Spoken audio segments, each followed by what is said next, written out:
નમસ્કાર મિત્રો, સ્વાગત છે તમારું મારી ચેનલમાં। હું છું રાજેશ અને તમે જોઈ રહ્યા છો અમરીશ ફૂડ વર્લ્ડ। આજે મિત્રો આપણે ભરેલા મરચાં બનાવી છે। ખૂબ જ સરસ અને ટેસ્ટી મરચાં બનાવવાના છે અને આ મરચાં તમે બ્રેકફાસ્ટ, લંચ કે ડિનરમાં લઈ શકો છો। અને બ્રેકફાસ્ટમાં લેશો ને તો નાસ્તા કરતાં વધારે મરચાં ખાઈ જશો અને તમે જો જમવામાં લેશો ને તો રોટી 10થી 12 ખાઈ જશો। આટલા સરસ આ મરચાં બને છે કે જેમાં શાકની પણ તમને જરૂર નહીં પડે। પહેલાં આપણે મસાલો બનાવી લઈએ તો એના માટે મિક્સર જારમાં ચવાણું લીધું છે, 1 કપ ચવાણું છે અને આપણી પાસે ફરાળી ચેવડો પડ્યો છે તો 1 કપ ફરાળી ચેવડો અને 1 કપ સેવ, આ રીતે 3 અલગ અલગ ફરસાણ લીધા છે। અને સાથે આપણે 1 ચમચી વરિયાળી, અડધી ચમચી ગરમ મસાલો, 1 ચમચી ખાંડ, ગળપણ માટે એને સ્વાદ મુજબ મીઠું એડ કરી દઈએ।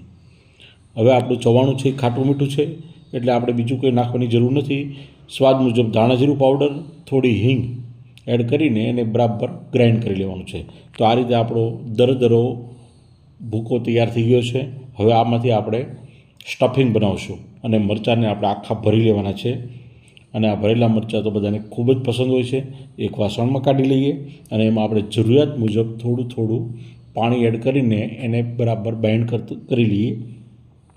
આમાં તેલ નાખવાની એટલા માટે જરૂર નથી કે આપણે જે કંઈ ફરસાણનો ઉપયોગ કર્યો છે એ તેલમાં તળાયેલું હોય છે એટલે તેલ તો આપોઆપ જ એમાંથી બહાર આવશે અને આપણો મસાલો ખૂબ જ સરસ બનશે, એનું બાઇન્ડિંગ ખૂબ સરસ થશે। અને આમાં તમારે જરૂર હોય તો તમે લીંબુનો રસ એડ કરી શકો છો અથવા તો આમચૂર પાવડર એડ કરી શકો છો।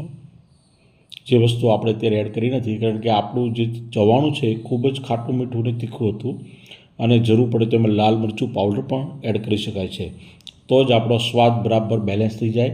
થોડી કોથમીર એડ કરી દઈએ અને આપણું ફાઇનલી આ મસાલો તૈયાર થઈ ગયો છે। તો આ મસાલાને આપણે 10 મિનિટ માટે ઢાંકીને સાઈડમાં રાખી દેવાનું છે। જોઈ શકો છો તમે કે આ રીતે બાઇન્ડ થઈ જાય એ રીતે આપણે પાણી એડ કરીને આ બધું મિક્સ કરવાનું છે। હવે ઢાંકીને રાખી દઈએ 5 મિનિટ અને ત્યારબાદ આપણે મરચાંના કાપા પાડી લઈએ। તો આ રીતે આપણે મોળા મરચાં લેવાના છે। આ મરચાં બહુ તીખા હોતા નથી અને સ્વાદિષ્ટ બને છે અને સ્ટફિંગ પણ ખૂબ સારું ભરાય છે। તમારે જો એમાંથી બીજ કાઢી લેવા હોય તો કાઢી શકો છો, પણ બીજ કાઢ્યા વગર પણ આ ખૂબ જ સ્વાદિષ્ટ બને છે। આ રીતે આપણે સ્ટફિંગ ભરી દેવાનું છે।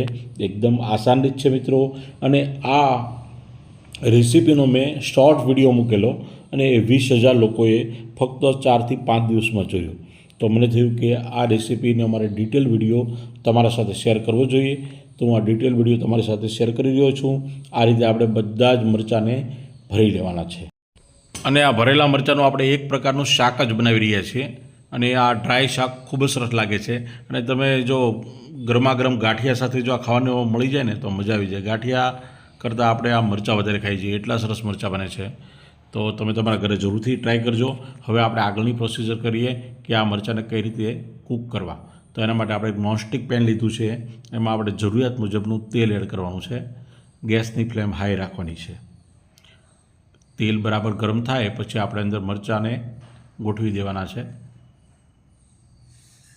એકદમ આ રીતે ગોઠવવાના છે મરચાં, જેનો કાપો ઉપર રહેવો જોઈએ અને એને આપણે આ રીતે આ જ સ્થિતિમાં 3-4 મિનિટ માટે રહેવા દેવાના છે। હાઈ ફ્લેમ ઉપર એને કૂક કરવાના છે અને ત્યારબાદ ધીરે ધીરે ટોસ કરતા જવાનું છે એટલે જેની સાઈડ બદલાતી રહે।